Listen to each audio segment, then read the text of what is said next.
Ya Rabbi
الملائك ربنا كذا سجادا صلى الله عليه اسم محمد مع الإله فبان رتبة أحمدا صلى الله عليه وبه دعا متوسلا فأجابه بالولد الأزكى ومن الوالدا صلى الله عليه ولم يزل متمكنا في الأكرمين وكلهم لله جل وحدا صلى الله عليه وإنه بعين عناية حتى تلقاه أبو القلب الجيلا صلى الله عليه فحملت آمنة بالمصطفى فكان فخرا أمجدا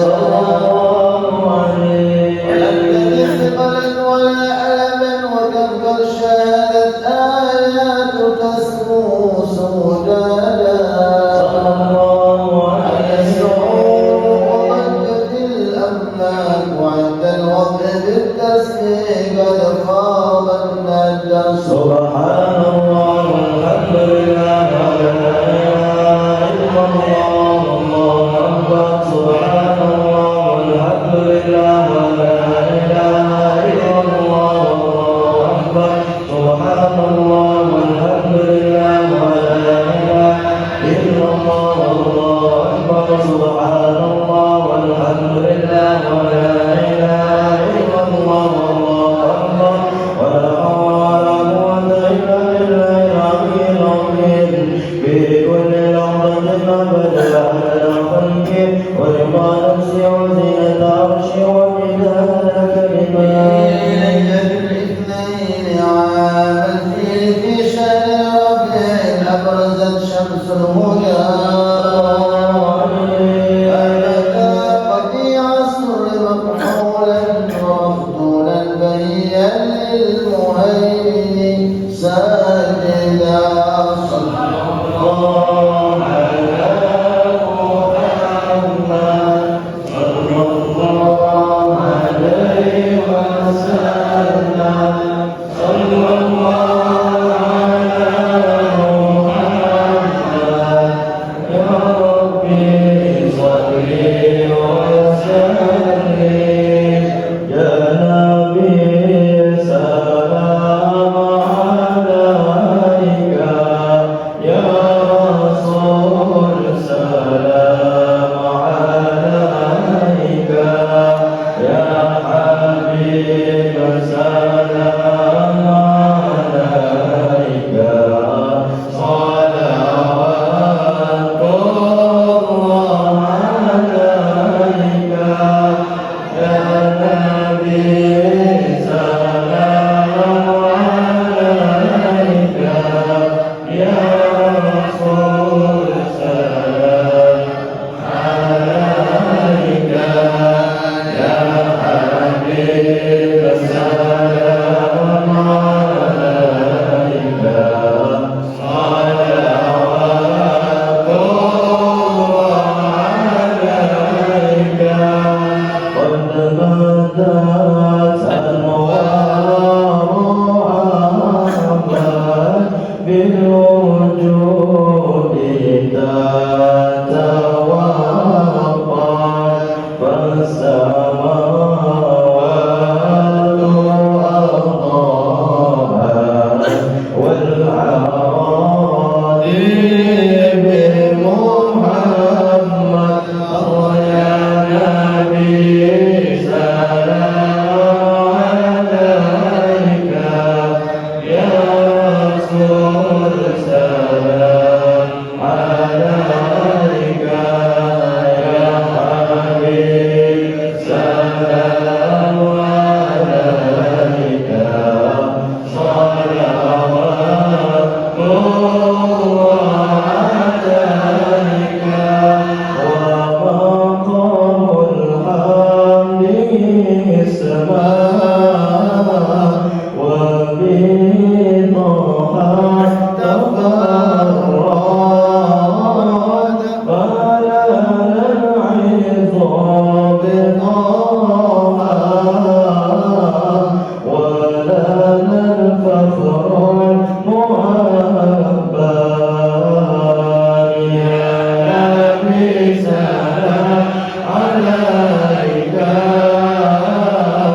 Alhamdulillah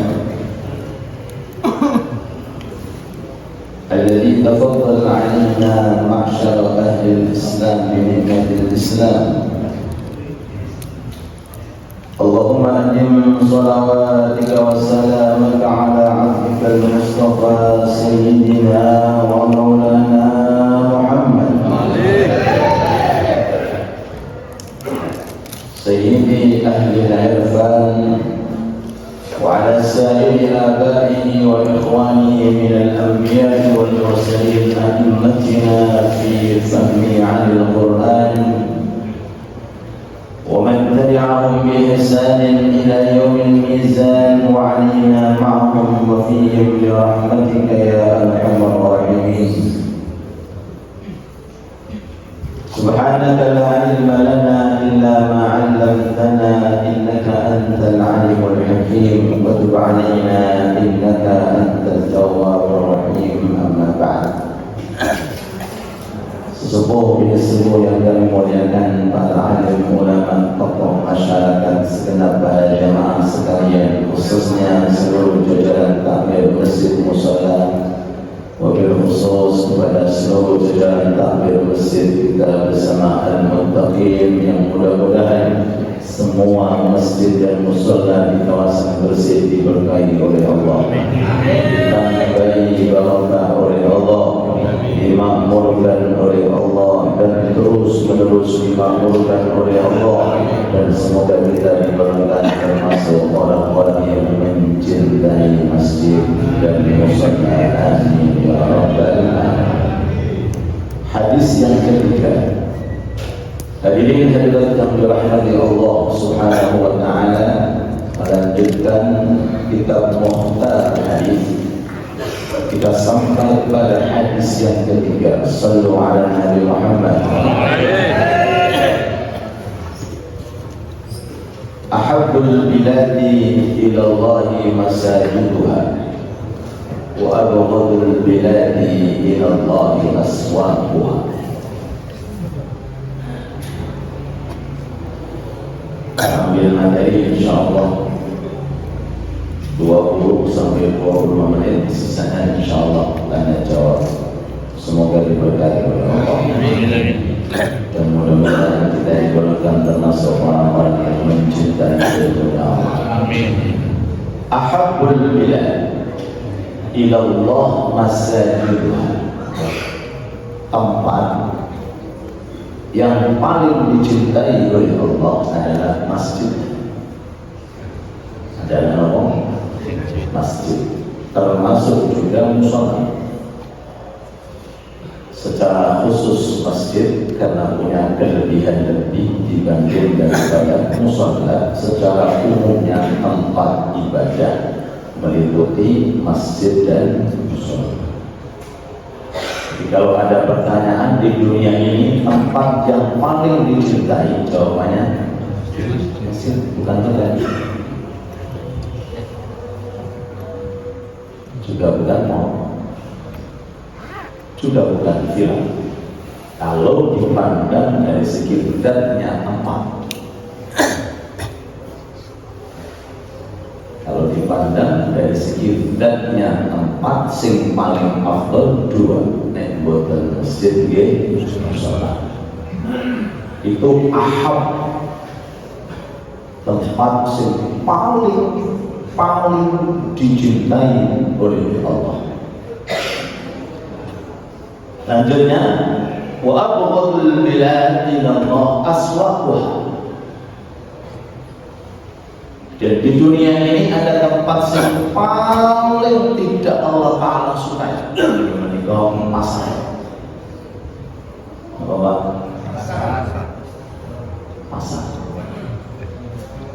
Menurut zatnya. Nah, mungkin kalau terang lagi, menurut zatnya.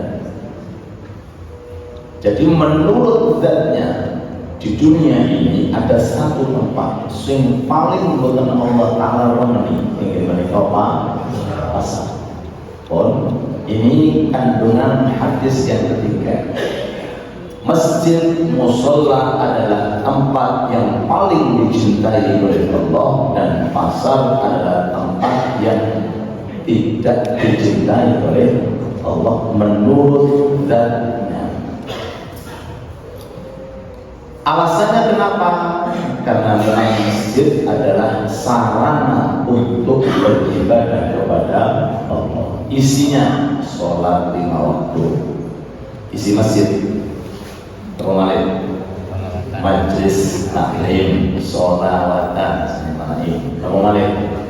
tadarusan, tahlilan, yasinan. Karena isinya ini adalah hal-hal kebaikan, sehingga dampaknya pada tempat menjadi tempat yang dicintai oleh Allah. Berarti kalau alasan karena tempat ini dicintai, alasannya karena tempat taat, Anda bisa menjadikan rumah seperti masjid.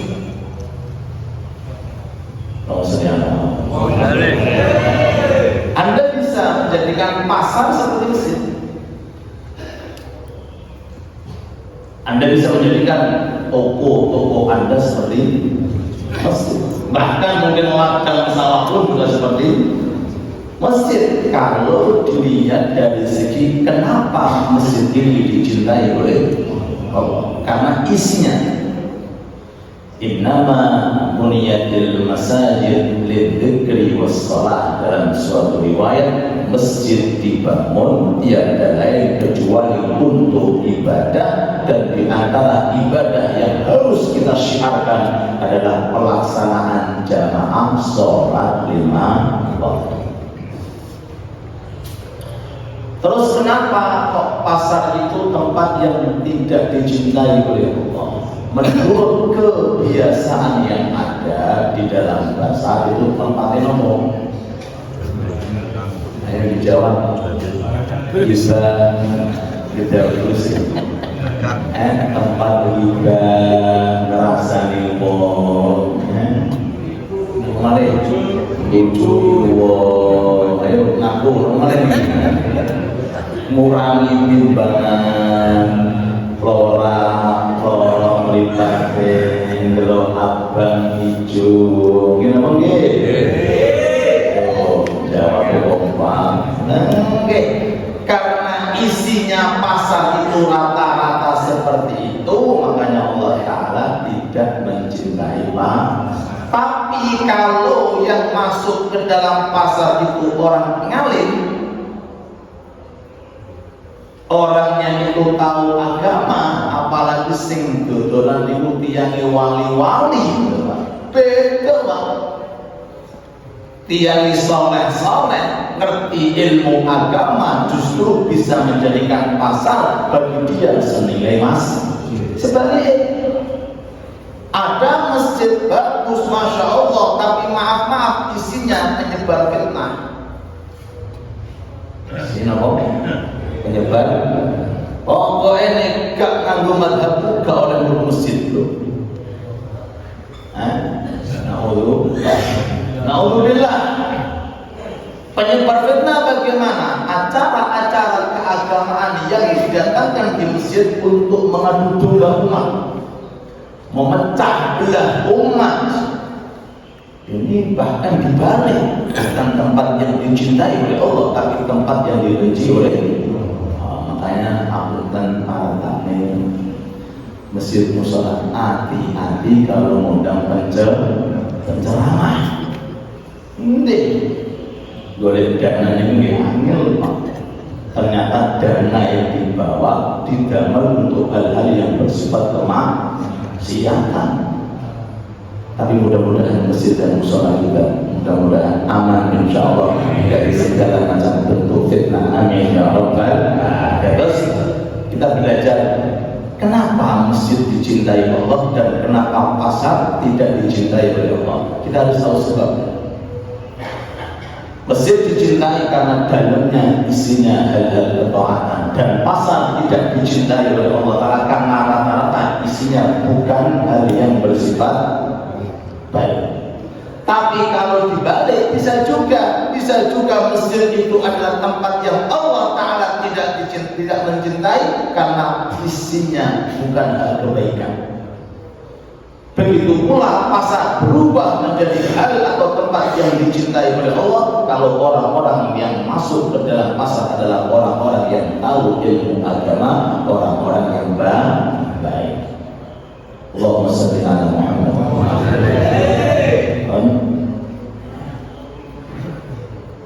Nabi Agung kita Muhammad sallallahu alaihi wasallam ketika hijrah dari kota Mekah menuju ke kota Madinah, ada 3 hal yang beliau bangun di dalam kota Madinah. Mungkin dengan kertas. Pertama masjid, kedua pasar, yang ketiga menjalin ukhuwah antara sahabat Ansor dengan sahabat Muhajirin. Dan di kota Madinah sendiri ada 2 kelompok yang selalu berperang hingga meninggal, kabilah Aus dan kabilah Khazraj. Ini 3 bangunan atau fondasi yang dibangun oleh Nabi Muhammad SAW. Ulangi balik, apa Pak? Masjid, terus pasar, terus menjalin ukhuwah. Tapi benten pasar biyen kali pasar biyen kali pasar sekarang pasar dulu itu Pak, kali sahabat Umar bin Khattab gak oleh mlebu ning gak pinter oke. Gak oleh mlebu ning gak pinter oke. Oke. Karena transaksi di dalam pasar diperlukan yang namanya ilmu agama. Bahkan ada doa yang pernah saya sampaikan sebagai rukun itu kalau dibaca, Allah Ta'ala ngasih pahala 100 juta kebaikan. Di tempat sing Allah Ta'ala bersuka. Di tempat Allah Ta'ala tidak cinta pasar itu kalau diilmuni caranya, masuk baca doa 1 juta kebaikan kita dapatkan, 1 juta dosa dihapus, 1 juta derajat ditingkatkan. Dan problemnya itu. Terus bagaimana orang yang punya jualan di pasar itu kalau pakai ilmunya luar biasa Pak. Tapi kalau sebaliknya, maaf kalau lebu pasar ini orang yang tidak punya ilmu pengetahuan agama, masuk jangan sampai termasuk orang yang tidak dicintai oleh Allah. Kenapa itu doa pasar? La ilaha illallah wahdahu la syarika lah, lahul mulku wa lahul hamdu yuhyi wa yumiit wa huwa hayyun la yamut biyadihil khair wa huwa ala kulli syai'in qadir. Sampun apa? Beda apa sampun? Mari sampun. Jenengan kan pun hafal la ilaha illallah, tinggal jenengan tambahi wa huwa hayyun la yamut biyadihil khair. Tinggal 2 doa. Alaihi la ilaha illallah wahdahu la syarika lah, lahul mulku wa lahul hamdu yuhyi wa yumiit wa huwa hayyun la yamut biyadihil khair wa huwa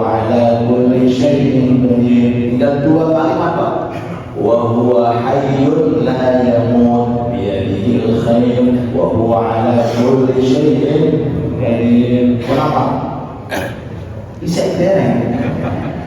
Dengan panggil sini biasanya wonten dengan mobil wonten dengan tulis doa masuk pasar. Monggo dengan sing jualan teng pasar, gak ada toko teng pasar, ambil 1 juta kebaikan, 1 juta dosa dihapus oleh Allah, 1 juta derajat ditingkatkan oleh Allah. Dan kondisinya dengan pasar mulai dari pagi sampai siang sore berapa apa ini? Monggo sering-sering ke pasar ya. Tapi jangan lupa doa. Oke, Mas. Al-Imam Junaid, Muhammad Al-Junaid itu punya toko. Sebelum beliau itu membuka toko, itu dipasang nilai sholat antara 100 dengan 300 setahun. Untuk jenengan ini terima. Ini toko ini Imam Junaid, toko ini dari beliau ini. Allahu Akbar. Jadi hadis itu harus betul-betul kita pahami. Memang menurut zatnya pasar memang seperti itu rata-rata, tapi tinggal siapa yang pegang dan siapa yang masuk. Lihat nih Imam Junaid itu Sayyidut Ta'ifah Sufiyah, pemimpin ulama ahli tasawuf itu dikerja, diusaha, digadai-dagang, digadai toko. Sebelum dibuka pasang direct sholat berapa? 100 sampai 300 rakaat. Toko jenengan pernah nonton? Mungkin jalan ya. Kalau nggak bisa rakaat dengan sholat, ini minimal dengan wacana ayat kursi berapa ribu kali, berapa ratus kali. Tuh, 300 rakaat nggak mampu. Ayat kursi berapa? Puluhan atau ratusan atau ribuan? Puluhan. Ayat kursi nggak bisa. Anda punya zikir-zikir tertentu tentang itu, kalimat thayyibah subhanallah, alhamdulillah, la ilaha illallah, Allahu akbar, sambil nunggu pelanggan. Kok gak teko-teko yo sing tuku wis gak untuk dunia untuk akhir, gak untuk dunia untuk akhir. Masya Allah Pak, gak ada dasaran berambang bahwa mesti sholati berapa ratus kali berambang. Di kota-kota Tarim saya pernah jajan di sana. Itu subhanallah, masuk ke kota Tarim, pasar itu isinya toko, nek boten Quran tasbih. Nek pasar mriki ya di sini. Berambang. Nggih, sambil jualan wonten Quran, wonten tasbih. Tambah zaman-zaman dahulu tambah digunakan majelis taklim, kalau ada orang mau beli jangan sisir. Anda jangan sisir, dikasih satu masalah kemudian itu. Dikasih satu masalah kemudian subhanallah, masjidnya makmur dengan ilmu dan ibadah. Kalau dengan ini dia bukan masuk Pak. Kalau memang isinya pasar itu hal-hal yang semacam ini dia bukan masuk, termasuk tempat yang dicintai oleh Allah karena isinya pasar adalah hal-hal yang berkaitan dengan ilmu dan ibadah. Oleh sebab itu jenengan yang punya dasaran di pasar, maka jenengan singgah dari toko jangan cuma sekedar memikirkan keuntungan dunia saja, tapi juga harus kita tingkatkan untuk mendapatkan keuntungan yang namanya akhirat. Mudah-mudahan masjid dan musola kita dimakmurkan oleh Allah, dan mudah-mudahan Allah memberikan ilmu yang berkah, yang manfaat, sehingga ketika kita masuk pasar kita mendapatkan pahala dan ganjaran. Amin amin ya rabbal alamin. Pembahasan tentang masjid sudah sering-sering diutarakan oleh para ulama. Saya ingin bahas masalah pasar saja. Salah satu sahabat itu menurut riwayat itu dia dari pasar, tapi anehnya masuk melebu pulang gak nggawa. Aneh toh? Ke pasar, tapi setelah beberapa jam kemudian keluar tanpa bawa apa-apa, nggak bawa baju juga, nggak keluar masuk tangan kosong. diikuti oleh sebagian santri beliau. Lalu kemudian santri ini matur, Kiai, gimana kita pasang boleh nonton? Melebu metu oleh apa? Dijawab, "Jom, aku ning pasar itu nyalami wong sing duwe toko." Napa? Assalamualaikum. Assalamualaikum. Ini udah apa? Pertemuan. Sakit diamankan. Jadi kok orang dengan orang sama. Jadi masuk ke pasar dengan adabnya masuk pasar, dengan akhlaknya masuk pasar, dengan doanya sekaligus memanfaatkan pahala. Kenapa? Setiap kali ketemu dia, Assalamualaikum. Sampai diamalkan. Berat apa enteng? Sama tak Assalamualaikum seberat. Karena belum dibiasakan. Mau dibiasakan. Setiap ketemu Assalamualaikum, setiap ketemu Assalamualaikum. Itu jawabannya sahabat kepada santrinya.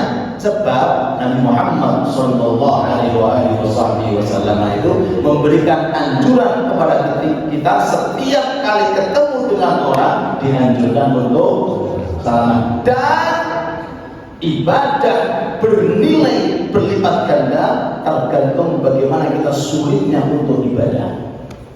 Di masjid gampang Pak, suatu tempat ibadah. Ayo ke pasar, mau Quran, gampang apanya? Aneh, dikir, ya aneh, apalagi situ mulut salam. Dan ketika ada orang di dalam tempat semacam itu kok masih bisa untuk beribadah, maka nilainya dilipat gandakan di Allah di sisi Allah Subhanahu wa Ta'ala. Allahumma shalli ala Muhammad. Oke, itu terus doanya jangan lupa. Mari doanya mari. La ilaha illallah wahdahu la syarika lahu mulku wa lahul hamdu wa yuhyi wa huwa hayyun la yamut bi yadihi al-khair wa huwa ala kulli syai'in qadir. Setiap kali masuk diulang terus di dalam pasar dengan ulang-ulang. Bahkan guru-guru kami di kota Hadramaut, kalau kami sedang melewati pasar, belum masuk, tidak masuk, cuma lewat saja. Ada acaranya itu jalannya melewati pasar. Itu diumumkan, dikrusu, ayo dikir awak diri melintas pasar. Seterusnya. Pertanyaan, apakah mall juga termasuk pasar? Mall, plaza, termasuk? Termasuk jenis pasar. Jadi pasar meliputi mall, meliputi plaza, tempat-tempat perbelanjaan. Dari sini, berarti orang yang paling dicintai oleh Allah itu kalau ke masjid pertama kali dan terakhir keluar. Orang yang paling dicintai oleh Allah adalah orang yang masuk ke masjid tapi pertama kali. Jadi jam pinter. Berarti yang sebelumnya ada. Nah, ini kok. Dan terakhir dia keluar. Masuk pertama metune kain. Dan orang yang paling dibenci oleh Allah pasar yang bisik metune metune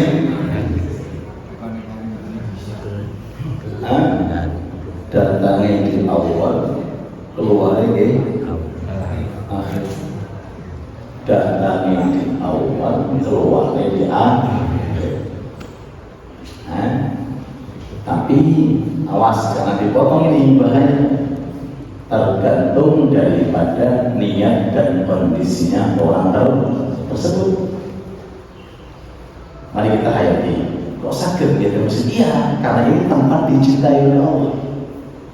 Selama orang itu terlambat keluar dari masjid, berarti dia menunjukkan aku senang masjid. Aku orang masjid. aku mendapatkan pertengahan di dalam masjid. Pasar merupakan tempat sing boten diremeni oleh Allah Ta'ala. Kalau ada orang cepet-cepetan mlebu terus terakhir tambah, berarti orang sing maaf boten dicintai oleh Allah. Dengan catatan kita harus kembali kepada niat dan tujuan kita masing-masing. Bayangin Pak, ada orang tua punya anak 4, nafkah ini dari pasar. Kalau pakai hadis ini kan mendemo, waduh, kamu gak usah pakai pasar, terus anaknya makan dia apa nih? Makanya harus betul-betul kita paham. Pasar tempat ibadah, tapi tergantung niatnya orang yang masuk. Kalau dia masuk dengan niatan untuk kerja demi mendapatkan rezeki yang halal, maka keletihan dan kesusahan capeknya itu Allah Ta'ala menjadikan asbab dosanya diampuni oleh Allah. Makanya beruntung tiang sing nyari nafkah untuk keluarga. Kadang-kadang ada orang nyari nafkah, nyari kerjaan, nyari usaha, ya Allah mulai tanang kok so akhirnya film kesusahan besok ini mangane dunia apa ya anakku wajah sekolah ini nangoli pola ya bojoku ya Allah belanja ini ya sudah gak punya kesulitan tidur karena kesusahan. Susah saat itu menjadi penghapus daripada dosa orang-orang yang telah mengalami kesusahan. Mudah-mudahan majelis taklim yang singkat ini diberkahi oleh Allah Subhanahu wa Ta'ala, dan mudah-mudahan Allah memberikan kepada kita rezeki yang berkah, rezeki yang halal, amin ya rabbal alamin. Wallahu ta'ala a'lam bis-shawab. Monggo kalau ada pertanyaan khusus atau pertanyaan kalau ada untuk ibu. Oke.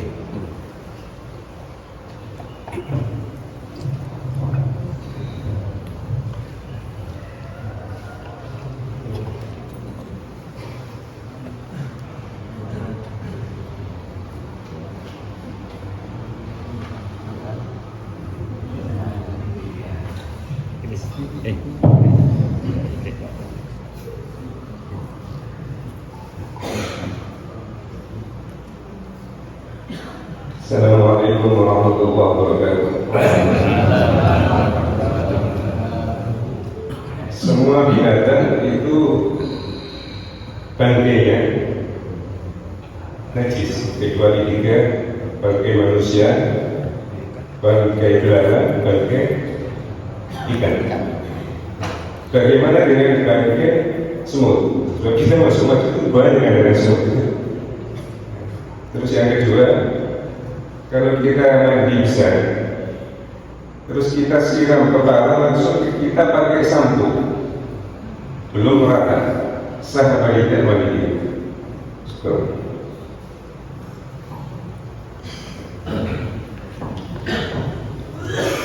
Terima kasih atas pertanyaan dari Saudara. Mudah-mudahan dengan pertanyaan ini Allah memberikan tambahan ilmu kepada kita dan memberikan tambahan istiqomah untuk mengamalkan ilmu. Amin ya rabbal alamin. Apa yang disampaikan oleh beliau betul. Jadi bangkai itu hukumnya najis kecuali 3: bangkai belalang, bangkai ikan, dan manusia. Itu bukan najis. Jadi kalau seandainya ada orang maaf sholat di waktu diukur bangkai ikan atau belalang sholatnya batalkan dan najis. Termasuk juga ada yang najis, termasuk juga serangga-serangga itu perlu dikondisikan. Ketika Anda mau sholat pakai baju, tolong dicek bajunya, kalau perlu disebar-sebarkan supados menghindari hal-hal yang tidak kita inginkan terkait tentang urusan Allah. Saya pernah dapat cerita salah satu ulama besar itu pernah dia itu mau sholat 1 minggu, dikarenakan pernah pakai udeng-udeng Setelah selesai 1 minggu dicopot, ternyata ada bangkai semua. Beliau ngomongin 7 hari. Kalau tahu, makanya kembali lagi kita harus juga berusaha untuk waspada dengan adanya semut yang ada di sekitar kita. Itu pertama. Kedua, ada istilah namanya darurat. Darurat itu membolehkan sesuatu yang asalnya nggak boleh. Itu darurat. Contohnya, bangkai kan haram, tapi ini lesu boleh. Kenapa? Lesu, nggak ada makanan kecuali bangkai, maka boleh dimakan. Malah contohnya, ada orang makan kesel, senang. Nggak ada air kecuali minuman keras, itu boleh, tapi jangan berharap boleh. Sampai kapan? Sampai sininya blender ke bawah. Kalau sudah ya jangan diteruskan, paham. Namanya bukan darurat. Termasuk juga darurat kalau seandainya kita nggak bisa menghindar, saking banyaknya serangga atau semut kita nggak bisa menghindar, itu sudah masuk dalam kondisi darurat. Tapi kalau belum masuk dalam kondisi darurat, maka mazhab Syafi'i berpendapat tolong dijaga karena bangkainya semut tidak termasuk najis yang dimakfu di dalam pakaian, di dalam tubuh. Beda kalau najisnya semut yang ada di air. Kalau ada air kurang dari 2 kolas, misal ini ada air kemasukan serangga 1, 2, itu kenapa? Karena dimakfu sebab darahnya tidak mengalir. Bahkan ada riwayat kalau seandainya minuman kamu kemasukan lalat, nah, maka anjurannya diblesno lalat itu, dibleskan. Karena apa? Satu di antara sayapnya lalat itu ada yang mengandung racun, ada yang mengandung tapi lalat bukan cocok. Udah cocok dibles masih terima.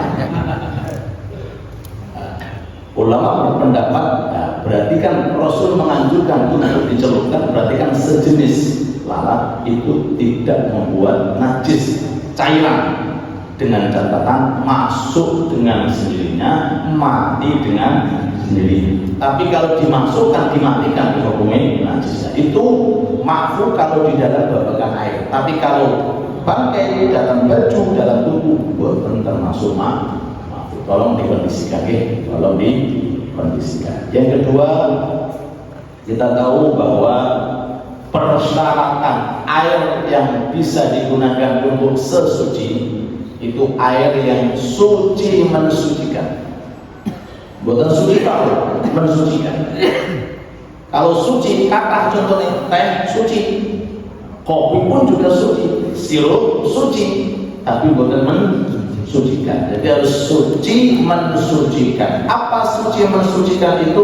Airnya tidak najis dan tidak berubah dalam kondisi air kurang dari 2 kolah. Semisal tadi dicontohkan, kalau Anda seorang seandainya mandi besar, mandi besar, ketika dia mandi, dia mengguyangkan, dengan air ke kepalanya, belum sampai merata, baru kemudian belum sampai merata dikasih sampo, terus kemudian digoyang samponya sampai ke tubuh, sedangkan tubuh ini sebagian belum kena air yang suci ini bukan sah. Kecuali kalau dikasih sampo, kemudian diguyur lagi itu sudah selesai. Ini permasalahan kalau seandainya orang mandi dengan air yang terbatas, tolong usahakan ketika air sampai ke sekujur tubuh itu tidak berubah dengan sabun, dengan sampo.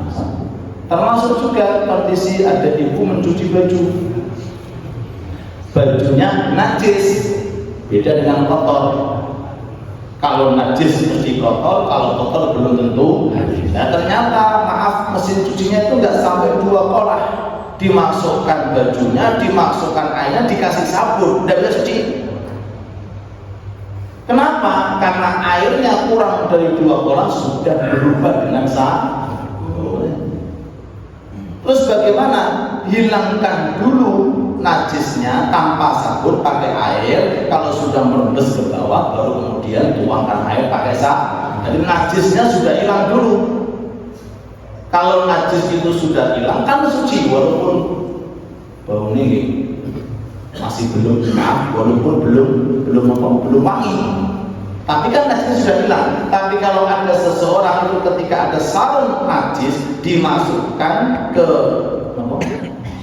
mesin cuci, sedangkan kiloan itu nggak sampai 2 kolak, kemudian dicampur dengan sabun. Nah, ini yang nggak suci. Baunya harum, jangankan bauan, kasih berapa itu kalau airnya kurang dari 2 kolak dengan sifat semacam itu nggak berusaha tersuh. Jadi harus dihilangkan dulu najisnya dengan air kurang dari 2 kolak tanpa sabun. Setelah itu baru dikasih air, baru dikasih sabun. Jadi ketika air tercampur dengan sabun dalam posisi air kurang dari 2 kolak, najisnya sudah tidak ada. Najisnya apa? Sudah tidak. Nah, makanya ketika ada pakaian kena najis, diguyur dulu di luar mesin cuci, diguyur dulu, dibersihkan, najisnya hilang walaupun saatnya belum baunya harum, baru kemudian dimasukkan. Allah Ta'ala apa? Mari monggo. Monggo. Langsung nolong atau keras ya saling bikin bernyata. Assalamualaikum warahmatullahi wabarakatuh. Waalaikumsalam. Kami yang tanyakan adalah amalan apa yang disunahkan di kuburan dan yang dilarang, dan waktu yang baik untuk ziarah itu ada waktunya apa? Terima kasih. Terima kasih. Pertanyaan di luar tema, tapi juga sangat bermanfaat sekali, sangat bermanfaat. Mungkin itu terkait tentang masalah amalan apa ketika ada orang itu ziarah kuburan. Ini pertanyaan, jawabannya mestinya panjang. Jawabannya sampai jam 6, soalnya masalah penting. Sampai jam ini kan? Jenengan enggak mau ngomong 5 menit. Setelah itu kita tutup besok. Semoga masjid Al-Muttaqin tambah makmur dan yang saudara banyak tempat dilipat gandakan. Ziarah kubur sunnah walaupun bukan keluarga. Jadi kalau mau ziarah kubur gak perlu nunggu kapan bapak mati. Aku ganti kerabat, ziarah kubur sunnah walaupun yang kita ziarahi orang kafir, propaten, walaupun orang non muslim.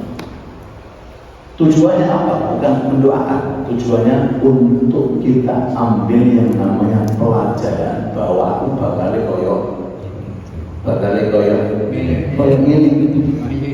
Sehingga akan mengurangi rasa cinta kita terhadap dunia dan kita menambah rasa cinta kepada akhirat. Oh, ternyata nggak bawa mobil itu, ternyata nggak bawa rumahnya, mana ya aset tanahnya? 3 orang, ternyata yang dibawa cuma kafan 3 helai warnanya putih, boleh ganti utang, satu kafan tuh, itu dia.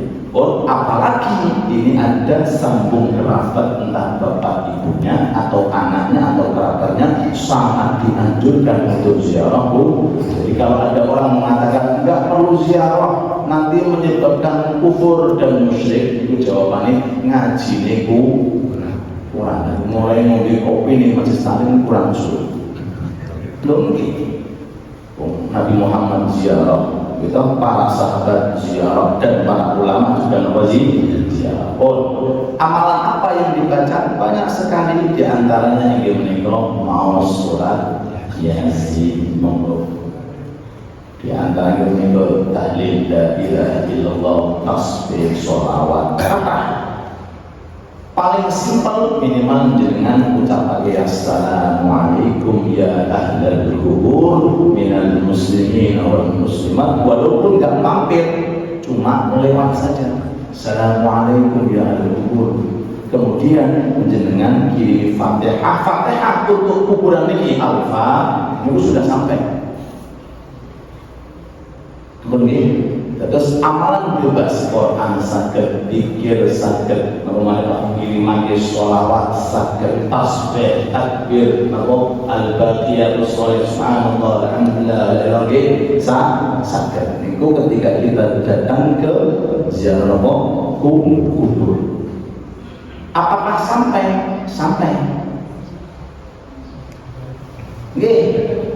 Apakah sampai? Sampai. Yang kita kirimkan itu sampai. Sebab dawuh Kanjeng Nabi, mal mayyitu fil qabri illa kal ghariqil mutalawwif. Tiang pecah dalam alam barzakh itu diserupakan seperti orang tenggelam. Orang tenggelam. Niku maksudnya apa, Pak? Tenggelam. Kenapa? Jalur tuh.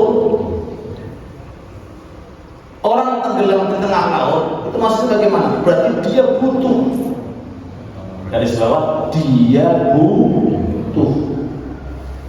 Nah, butuh kepada siapa? Orang-orang yang sudah meninggal dunia. Itu dari Al-Quran.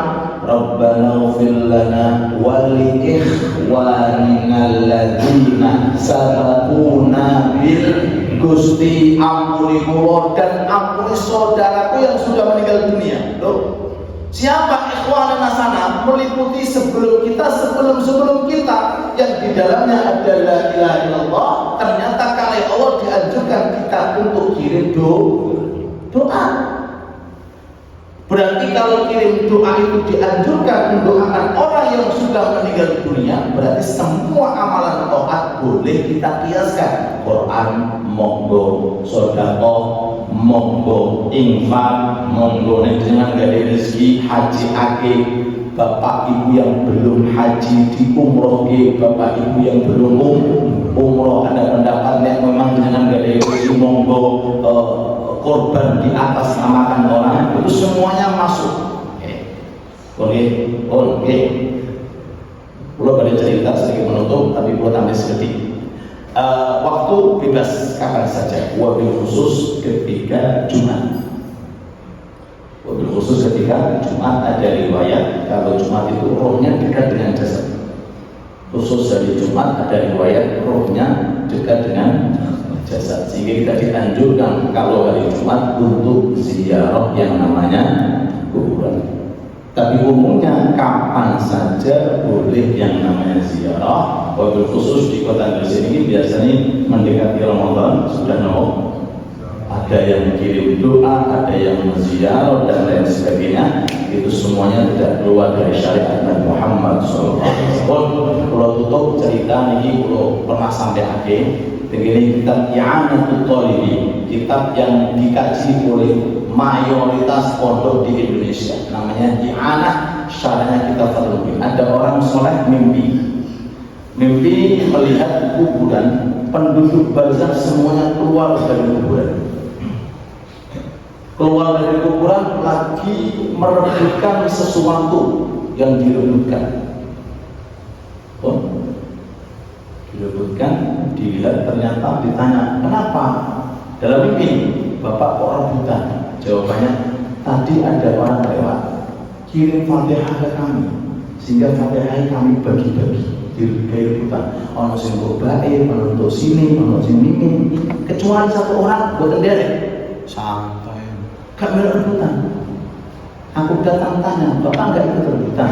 Enggak, aku sudah dicadangi oleh anak. Aku duwe anak, isih urip, penggaweane ngiri Quran. Jadi aku sudah cukup. Berarti maksudnya sing rebutan berarti anaknya kurang beres. Enggak pernah ngirim. Bangun tidur, dicek ternyata di situ ada pasar, ada satu anak muda dalam toko selalu baca Quran. Ditanya anaknya siapa? Anaknya fulan yang dia lihat dalam mimpi. Uniknya lagi, mimpi lagi beberapa hari kemudian sama persis, cuma anehnya yang orang tadi melok rebutan. Rebutan. Kok melok royokan? Ditanya, loh bapak yang dulu nggak royokan, sekarang kok royok? Iya, anakku wis mati. Anakku udah wis mati. Bangun tidur dicek ternyata betul yang punya toko ternyata sudah meninggal. Nah, ini kan suatu cerita yang dikutip oleh ulama-ulama kita menunjukkan bahwa penting bagi kita yang masih hidup untuk yang namanya perhatian kepada orang yang sudah meninggal dunia, khusus mendekati Ramadan ini. Syukur kita kepada orang tua kita, yaitu dengan terus mewujudkan makna pengabdian birrul walidain. Mudah-mudahan kita diberikan termasuk anak-anak yang berbakti kepada kedua orang tua. Rabbana atina fid dunya hasanah wa fil akhirati hasanah wa qina adzabannar. Bagian doa. Bismillahirrahmanirrahim. Alhamdulillahirabbil alamin. Wassalatu wassalamu ala asyrofil anbiya'i wal mursalin sayyidina wa maulana Muhammadin wa ala alihi washabihi ajma'in. Walhamdulillahirabbil alamin. Rabbana zalamna anfusana wa illam taghfir lana wa tarhamna lanakunanna minal khasirin. Allahumma ighfir lil muslimina wal muslimat wal mu'minina wal mu'minat al-ahya'i minhum wal amwat innaka qaribun mujibud da'wati ya qadiyal hajat. Rabbana ighfir lana wa li ikhwanina alladhina sabaquna bil iman wa la taj'al fi qulubina ghillan lil ladzina amanu rabbana innaka ra'ufur rahim. Rabbana hab lana min azwajina wa dhurriyyatina qurrata a'yun waj'alna lil muttaqina imama. Rabbana atina fid dunya hasanah wa fil akhirati hasanah wa qina adzabannar wa qina adzabannar wa qina adzabannar. Subhana rabbika rabbil izzati amma yasifun wa salamun alal mursalin walhamdulillahi rabbil alamin. Bismillahirrahmanirrahim. Alhamdulillahi minasyaitonir rajim. Bismillahirrahmanirrahim. Alhamdulillahi rabbil alamin arrahmanir rahim maliki yaumiddin. Iyyaka na'budu wa iyyaka nasta'in. Insyaallah untuk majelis al-akhir ya Ramadan Jumat pagi. Jadi setiap Jumat pagi insyaallah memiliki panggilan subuh cuma aku dan benar-benar kopi ini. Benar-benar kita semangat ngaji ini. Insyaallah. Subhanallahumma bihamdika asyhadu an la ilaha illa anta astaghfiruka wa atubu ilaik. Assalamualaikum warahmatullahi wabarakatuh.